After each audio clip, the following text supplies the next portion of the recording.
To the younger guys, mainly the rookies, I guess, over the next 6 weeks? What do you want them to do? What do you want them to not do? Yeah, that's instructions to everybody, right? You want them to come back in great shape, and you want them to, make sure they're doing the right things off the field. But those would be the main two things that I'm going to say after practice. It'd be come back in the best shape of your life, and make sure we're doing the right things to stay out of the news, and so those are the main things we'll be talking about. Like, what are some things that maybe impressed you over these previous 5 or 6 OTAs that you had together? What are some things that stood out impressively? Yeah, I just think you see the fundamentals continuing to grow. And that's from the guys that just got here, right? The fundamentals of what we're trying to look like. But then just how much better, too, the guys that have been here are with their fundamentals, and that they just keep getting better. And that's just our message, and that's just what we strive to do, is just to get better every day. And you're really seeing that in a lot of our players, just that their fundamentals are really improving. And that's one reason is because they're really working hard at it, and two, we're devoting a lot of time to it in our individual phases of OTAs. Nick, spot here, but are there any individual players that maybe in... Who took your seat? Chain reaction. This guy. Where'd you usually sit? I'm out here every day. You're just taking seats. Though. Yeah. Competing. Putting you in the spot here a little bit, but are there any individual players maybe in roles during the spring that have stood out now that they've been given an opportunity? A lot of guys are standing out to me. I really, and I have no problem singling one guy out that I think's just done a phenomenal job this offseason is Quez Watkins.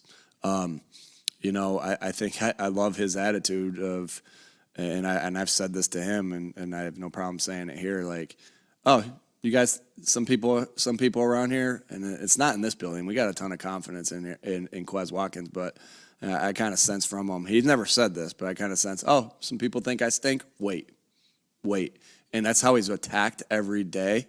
That's how he's attacked practices, and I really think that he looks really good, and we know he's got a lot of talent, and that I'm excited about that. And I really like the way he's went about his business, because he can't control anything but what he can control, and he can't control what other people think about him. He can't control anything like that. He can't control things that may have happened to him last year, the opportunities that he got last year or did not get.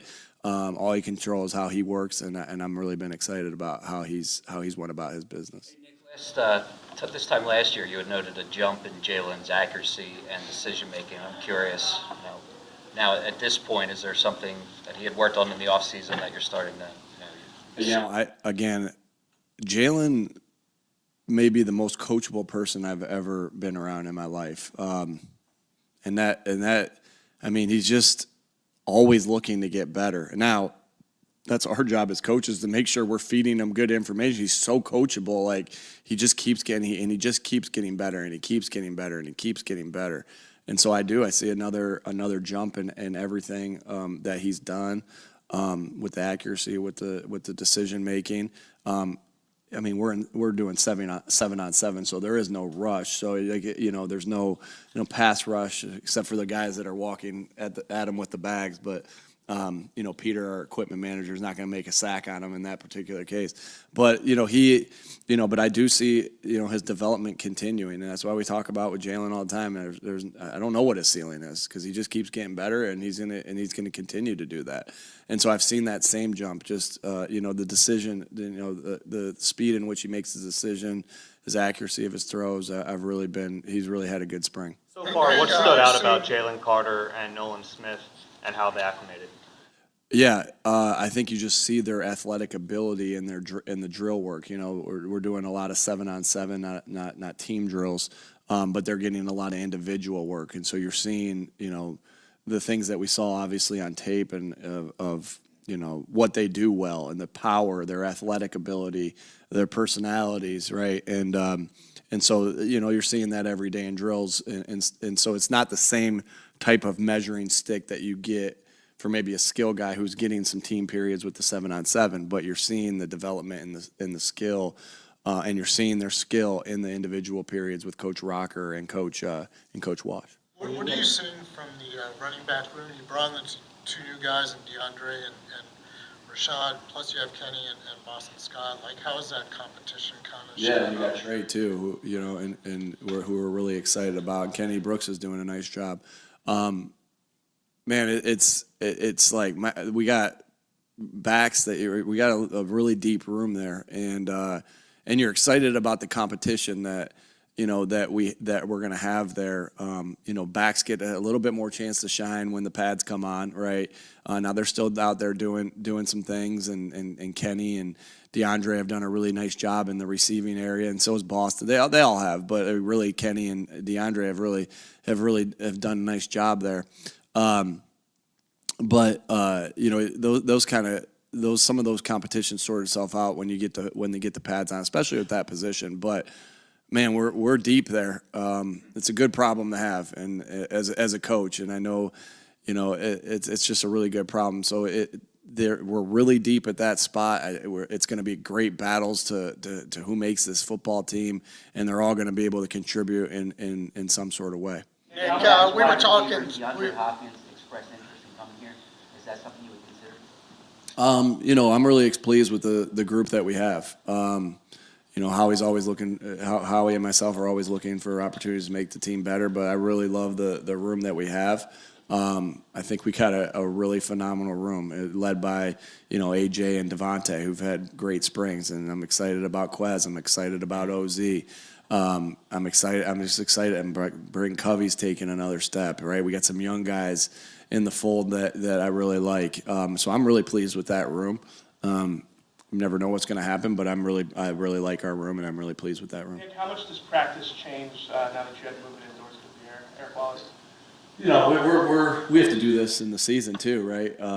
Depending on the weather, depending on what type of a day you're looking to get. If it's who you're playing, or we're playing in Dallas and it's a snowstorm outside or super windy, we may not go out there. So this isn't new to us, right? You handle adjustments, and even if it was new to us, this is the life of the NFL. You handle adjustments, and this is what it is. That you can't go outside today, right, and work out, and so we'll be inside, and that's just the way it is. And first and foremost, it's always about our players' health.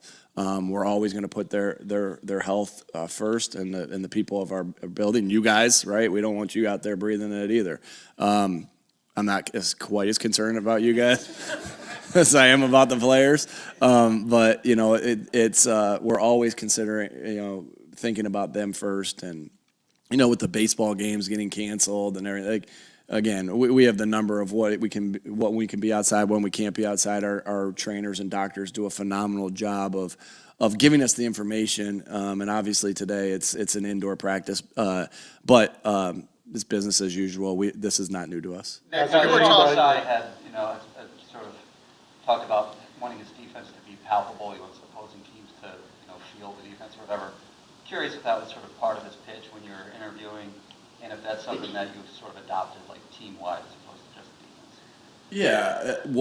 Tell me what palpable means. So he wants, I guess not, is the answer. Okay. All right. But he wants, opposing teams to sort of feel the defense. He wants it to be, and the wording's used, it's palpable. A lot of players have sort of parroted that message. I'll have to ask him what that means. All right, but no, I mean, I think what you always want to be felt out in the field, right? Our personality as a team is to be physical, right? And I think what happens, like, we talk about it all the time. Well, how are we physical? One, we have really physical players, right? We have players that are physical, and I think that's an edge that we know we go into games with, is that we're a physical football team, right? And our guys take pride of walking out in the field and say, hey, we're physical, and this is a physical game.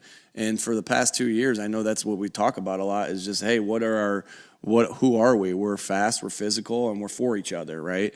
And I think that they feel that when you have those being physical, that they know that they have an advantage when they step out in the field. So I think that's offense, defense, that's special teams.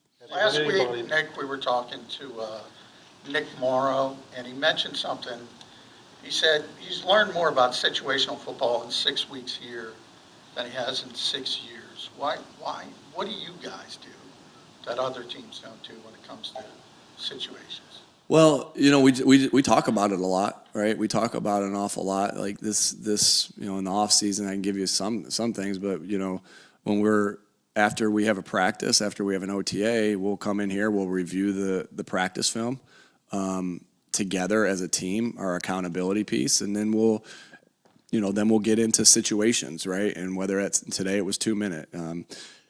Yesterday was 4 minute. The day before that was backed up. Whatever it is. And we go over the things that are required amongst that situation in the game for us to be successful. And so we're just diligent with that, and so we want our players to feel that. We want our players to walk out on the field and say, hey, we're a physical team, we have an advantage here, and then we want them to walk out there and say, hey, we're a smart football team, we have a high football IQ, and we have an advantage here. And so you're always trying to work on football IQ. What did I say in my opening press conference that everybody would make fun of? I want a smart team. And where they don't have, so like, that was real funny when I was making fun of it, right? But we're a smart football team, right? And so I guess I was onto something there. But anyway, but that's what you're trying to do in those things. You're trying to create football IQ. And you're doing that through situational football. And so it's just something that is in our core values. And I can't say this enough. Core values isn't just something on the wall that it says connect, compete, accountability, football IQ, and fundamentals. And we say that, and then we walk out, and we don't do that anymore. We practice it and we preach it every single day. So I'm glad he feels that way, because that's what we want. We want him to feel that way. We want our guys to feel equipped to handle situations. We want our coaches to feel equipped to handle situations. I mean, today, you know, it was the 2 minute situation is about us as coaches putting them in the right call based off the situation, and then the players, you know, going out and doing that call. But I made it very clear to the coaches, we got to get you guys in the right call. Like, we have to practice it so much. So we do. We feel like that's an edge that we have when we step out into the field, because we work at it a lot. Has there been one more, guys? Sorry. On the gambling policy? And Sorry. what time has been spent this spring on the gambling policy? Yeah. What's the message from you on that? You know, Even in the season, we devote a day, you know, a meeting a week to talk about any issues that popped up, right? And it's just their accountability piece. That doesn't mean you don't go through some of these issues or anything like that, but you go over it and you talk about what's happened and how we can avoid that, and the resources that we have to avoid that. That's if somebody gets in trouble or, you know, whatever throughout the year.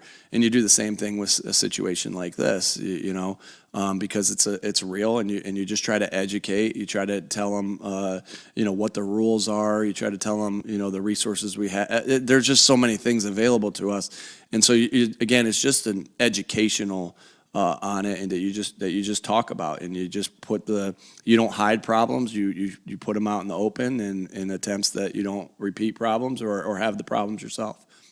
Has there been anybody that You got 2 minutes. Go ahead. has there been anybody that stood out to you in terms of leadership on and off the field who normally did not show that last year? yeah.